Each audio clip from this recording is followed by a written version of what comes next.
नमस्कार. आज आपण शिकूया आपल्या मेजवानीमध्ये भाकरीची आणि साबुदाण्याची अप्पे. तर मी घेतलेले आहे 1 वाटी भगर, 2 वाटी भगर घ्यायच्या, 2 वाटी भगर घेतलेली आहे. भाजून घ्यायची व्यवस्थित.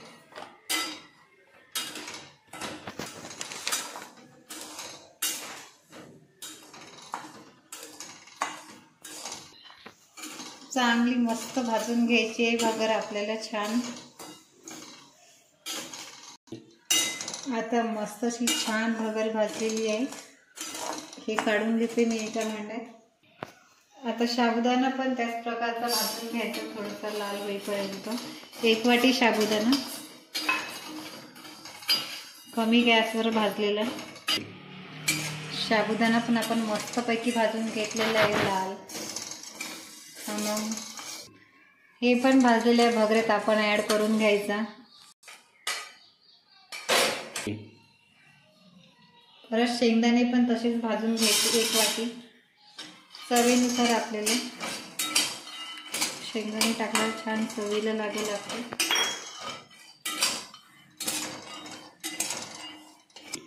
मस्त असे शेंगदाणे भाजून घेतलेले आपण. हे पण त्याच्यात भगर आणि साबुदाण्यामध्ये ऍड करून घ्यायचे.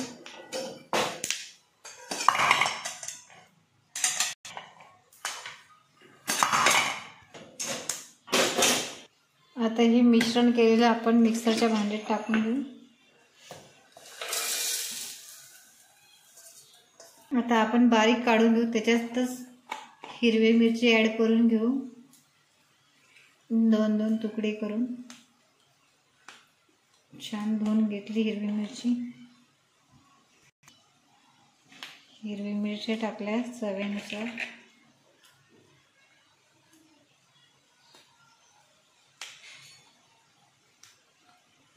त्याच्यात दही ऍड करायचं आणखीन चवीनुसार. तर हे मिक्सर मधून मी काढून घेईन, चांगलं फिरून घेते.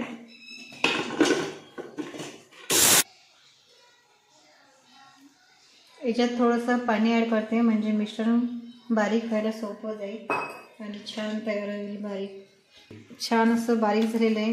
एका भांड्यात मी आणखीन काढून घेते याच्यातलं. हे बघा असं बारीक झालेलं आहे छान. हे कसं छान असं बॅटर तयार झालेलं आहे आपलं. याच्यात कच्चा आलू टाकला मी, बटाटा टाकला किसून. खरं तर सर्वांना आषाढी एकादशीच्या मनापासून खूप खूप शुभेच्छा.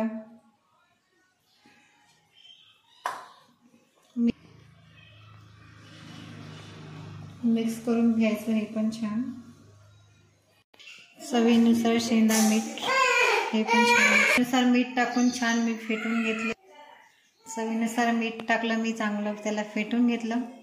10 ते 15 मिनिटं आता व्यवस्थित मुरू द्यायचं त्याला. 10 ते 15 मिनिटं झालेले आहे, चांगले मुरून झालेले आहे. ते बॅटर छान झालेलं आहे आपलं. आता आपण त्याच्यात थोडंसं सोडा ऍड करू. ज्याला उपासाला चालते ते टाकतात, नाही टाकलं तरी चालते. मिक्स करून घेते व्यवस्थित.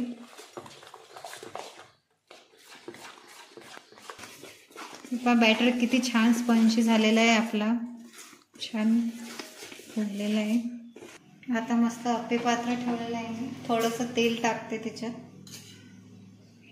अप्पे चिटकू नाही म्हणून.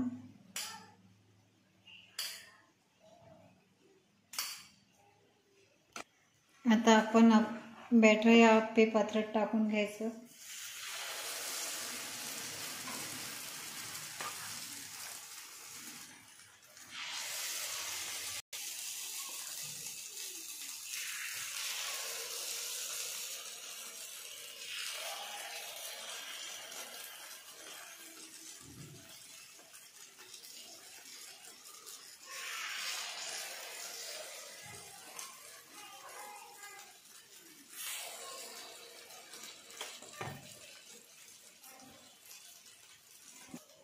तर हे 10 मिनिटं झाकण ठेवून द्यायचं त्याच्यावरती, म्हणजे आपले अप्पे छान फुलून येईल.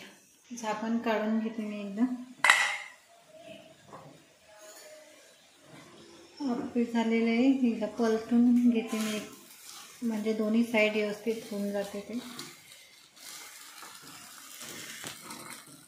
परतून घेते पूर्ण आप्पे, दोन्ही साईड झाले पाहिजे छान.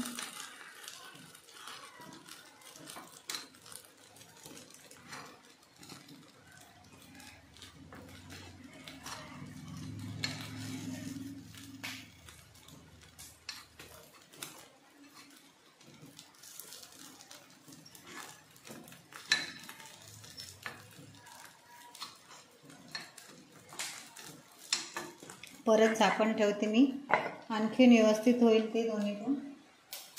आता झाकण उघडून बघते झाले. आप्पे छान झालेले आहेत, तर मी एका ताटात काढून घेते.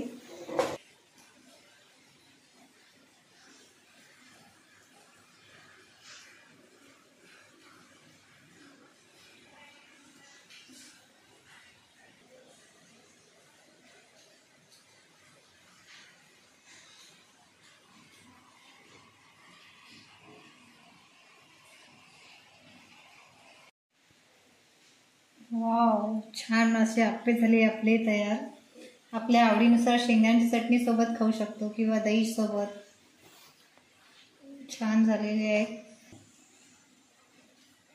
हे बघा. छान. आमच्या चॅनलला सबस्क्राईब करा, शेअर करा, लाईक करा. पुन्हा आषाढी एकादशीच्या मनापासून खूप खूप शुभेच्छा.